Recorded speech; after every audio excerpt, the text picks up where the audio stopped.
Soulful scriptures എവരിഡേയിലേക്ക് ഏവർക്കും സ്വാഗതം. ക്രിസ്തുവിൽ പ്രിയപ്പെട്ട എല്ലാ സഹോദരീ സഹോദരന്മാർക്കും ഞങ്ങളുടെ സ്നേഹവന്ദനം. നമ്മളിന്ന് വളരെ ഗൗരവമുള്ള എന്നാൽ തീവ്രമായ ഒരു വിഷയം സംസാരിക്കാനാണ് ഇവിടെ കൂടിയിരിക്കുന്നത്. അതെ, HBO-യുടെ ദ ലാസ്റ്റ് ഓഫ് അസ് എന്ന ഒരു TV സീരീസും അത് ദൈവവചനത്തെയും ദൈവം സ്ഥാപിച്ച ക്രമങ്ങളെയും എങ്ങനെയാണ് സമീപിക്കുന്നത് എന്നതിനെക്കുറിച്ചും. ശരിയാണ്. ഇതിൽ ഈയടുത്തൊരു വിവാദമുണ്ടായല്ലോ. എല്ലി എന്നൊരു ലെസ്ബിയൻ കഥാപാത്രം സ്വയം ഡാഡ് എന്ന് വിളിച്ചത്. അതെ, അതും മാതൃദിനത്തിന് തൊട്ടുമുൻപ്. ഇത് യാദൃച്ഛികമായി കാണാൻ കഴിയില്ലെന്നാണ് പലരും പറയുന്നത്. തീർച്ചയായും. ഹോളിവുഡ് ഇന്ന് എന്താ പറയുക, ദൈവത്തിന്റെ സൃഷ്ടിപ്പിൻ പദ്ധതിയെ തന്നെ പരസ്യമായി ചോദ്യം ചെയ്യുകയാണെന്ന് തോന്നുന്നു. ഉൽപ്പത്തി 1:27 ഓർമ്മയുണ്ടല്ലോ. ദൈവം മനുഷ്യനെ ആണും പെണ്ണുമായിട്ടാണ് സൃഷ്ടിച്ചത്. അതെ. എന്നാൽ ഇന്ന് ഹോളിവുഡ് സ്വവർഗബന്ധങ്ങളെയും പിന്നെ ഈ ലിംഗഭേദ റോളുകളെക്കുറിച്ചുള്ള ആശയക്കുഴപ്പങ്ങളെയുമൊക്കെ സാധാരണമായി ചിത്രീകരിക്കാൻ ശ്രമിക്കുന്നു. ശരിയാണ്. പക്ഷേ ദൈവവചനം ഇതിനെക്കുറിച്ച് എന്ത് പറയുന്നു എന്ന് നമ്മൾ നോക്കേണ്ടേ? തീർച്ചയായും. ബൈബിൾ സ്വവർഗരതിയെ വളരെ വ്യക്തമായി വിലക്കുന്നുണ്ട്. ലേവ്യ പുസ്തകം ഓർക്കുക. ലേവിയ പുസ്തകം 18:22, അതുപോലെ 20:13. ഇത് മ്ലേച്ഛത അഥവാ അറപ്പ് എന്നാണ് വചനം പറയുന്നത്. പിന്നീട് പൗലോസ് ലീഹ റോമർക്ക് എഴുതിയ ലേഖനത്തിൽ 1:26-27 വാക്യങ്ങളിൽ അതും വളരെ വ്യക്തമാണ്. സ്ത്രീകൾ സ്വാഭാവിക ബന്ധം വിട്ട് പ്രകൃതിവിരുദ്ധമായതിലേക്കും പുരുഷന്മാർ സ്ത്രീകളുമായുള്ള സ്വാഭാവിക ബന്ധം ഉപേക്ഷിച്ച് അന്യോന്യം കാമം ജ്വലിച്ച്. അതെ അതെ, ഇത് ദൈവീക പദ്ധതിക്ക് വിരുദ്ധമാണെന്ന് വ്യക്തമാക്കുന്നു. പിന്നെ വിവാഹത്തെക്കുറിച്ച് വചനം പറയുന്നതോ അതെത്ര മനോഹരമായ വ്യക്തമായ ഒരു ചിത്രമാണ് നൽകുന്നത്. ഒരു പുരുഷനും ഒരു സ്ത്രീയും തമ്മിലുള്ള ബന്ധം, അതുമാത്രമാണ് ദൈവം വിവാഹമായി സ്ഥാപിച്ചത്. ഉൽപ്പത്തി 2:24 തന്നെ അതിന്റെ അടിസ്ഥാനം കാണാം. പിന്നീട് നമ്മുടെ കർത്താവ് തന്നെ അത് മത്തായി 19 സ്ഥിരീകരിക്കുന്നുണ്ട്. ശരിയാണ്. അതുകൊണ്ട് പുരുഷൻ അപ്പനെയും അമ്മയും വിട്ട് ഭാര്യയോട് പറ്റിച്ചേരും, ഇരുവരും ഒരു ദേഹമായി തീരും. അതുപോലെ എഫെസ്യർ 5 ക്രിസ്തുവും സഭയും തമ്മിലുള്ള ബന്ധത്തോട് അതിനെ ഉപമിക്കുന്നു. അത്ര വിശുദ്ധമാണ് ആ ബന്ധം. അപ്പോ ഈ ദ ലാസ്റ്റ് ഓഫ് അസില് എല്ലി സ്വയം ഡാഡ് എന്ന് വിളിക്കുന്നത്, അത് ശരിക്കും ഈ അടിസ്ഥാനങ്ങളെ തകർക്കാനുള്ള ശ്രമമാണ്. അതെ, മാതാപിതാക്കളുടെ റോളുകൾ, ലിംഗഭേദ വ്യത്യാസങ്ങൾ.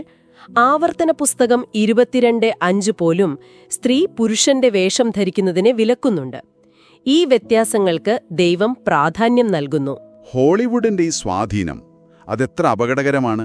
യെശയ്യാ പ്രവാചകൻ പറഞ്ഞത് ഓർമ്മ വരുന്നു. യെശയ്യാവ് 5:20. തിന്മയ്ക്ക് നന്മയെന്നും നന്മയ്ക്ക് തിന്മയെന്നും പേരു പറയുന്നവർക്ക് അയ്യോ കഷ്ടം. ശരിയാണ്. ഇന്നത്തെ മീഡിയ ചെയ്യുന്നത് അതാണ്. തിന്മയെ നന്മയായി അവതരിപ്പിക്കുന്നു. 1 കൊരിന്ത്യർ 6:9-10 വാക്യങ്ങൾ ഒരു മുന്നറിയിപ്പാണ്. അനീതി പ്രവർത്തിക്കുന്നവർ, അതിൽ സ്വവർഗാനുരാഗികളെയും എടുത്തു പറയുന്നു, അവർ ദേവരാജ്യം അവകാശമാക്കുകയില്ല. ഇത് നമ്മൾ ഭയത്തോടെയും വിറയലോടെയും ഓർക്കേണ്ട ഒന്നാണ്. അപ്പോ സഭയുടെ വിശ്വാസികളുടെ ഉത്തരവാദിത്വം എന്താണ്? എഫെസ്യർ 5:11 പറയുന്നു, അന്ധകാരത്തിന്റെ നിഷ്ഫലമായ പ്രവൃത്തികളിൽ പങ്കാളികളാകാതെ അവയെ വെളിച്ചത്തു കൊണ്ടുവരണം. നമ്മൾ മിണ്ടാതിരിക്കരുത്, സത്യം വിളിച്ചു പറയണം. അതുപോലെ നമ്മുടെ ഹൃദയങ്ങളെയും ഭവനങ്ങളെയും കാത്തുസൂക്ഷിക്കണം. സങ്കീർത്തനം 101:3 പറയുന്നത് പോലെ നിസ്സാരമായതൊന്നും കൺമുമ്പിൽ വെക്കരുത്. എന്നാൽ ഒരു പ്രത്യാശയുണ്ടോ ഈ പാപത്തിൽ ജീവിക്കുന്നവർക്ക്? തീർച്ചയായും. അതാണ് ദൈവകൃപയുടെ അത്ഭുതം. യൂദ 1:7 സോദോമിന്റെയും ഗൊമോറയുടെയും കാര്യം പറഞ്ഞു മുന്നറിയിപ്പ് നൽകുന്നുണ്ടെങ്കിലും 1 കൊരിന്ത്യർ 6:11 ഒരു വലിയ വാഗ്ദാനമുണ്ട്. അതെ, നിങ്ങളും ചിലർ ഈ വകക്കാരായിരുന്നു.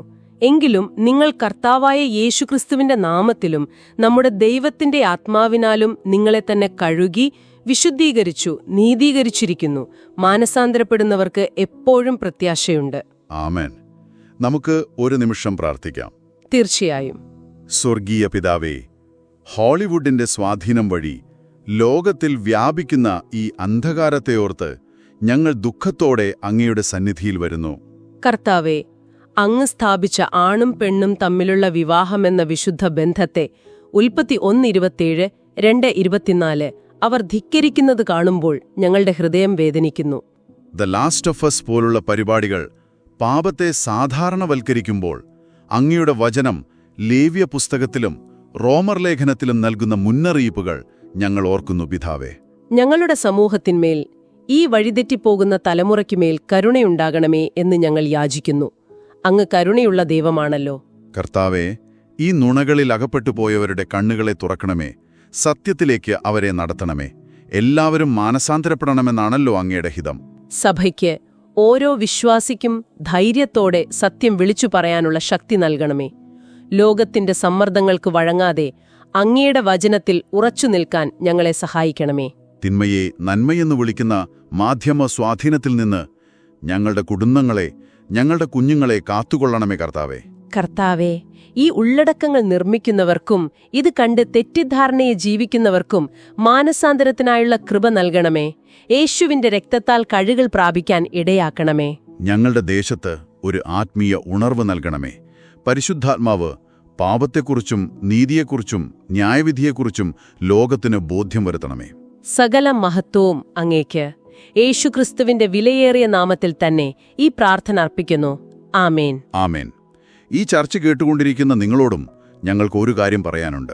അതെ, ഈ വിഷയത്തെക്കുറിച്ചുള്ള നിങ്ങളുടെ ചിന്തകൾ, നിങ്ങളുടെ അനുഭവങ്ങൾ, സാക്ഷ്യങ്ങൾ ഒക്കെ ഞങ്ങളുമായി പങ്കുവെക്കാൻ ഞങ്ങൾ ആഗ്രഹിക്കുന്നു. നിങ്ങളുടെ പ്രതികരണങ്ങൾ soulfulscriptureseveryday@gmail.com എന്ന ഇമെയിൽ വിലാസത്തിൽ ഞങ്ങൾക്ക് അയക്കാവുന്നതാണ്.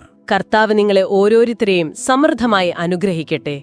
അടുത്ത തവണ കാണുന്നതുവരെ ദൈവകൃപയിൽ ആശ്രയിക്കുക.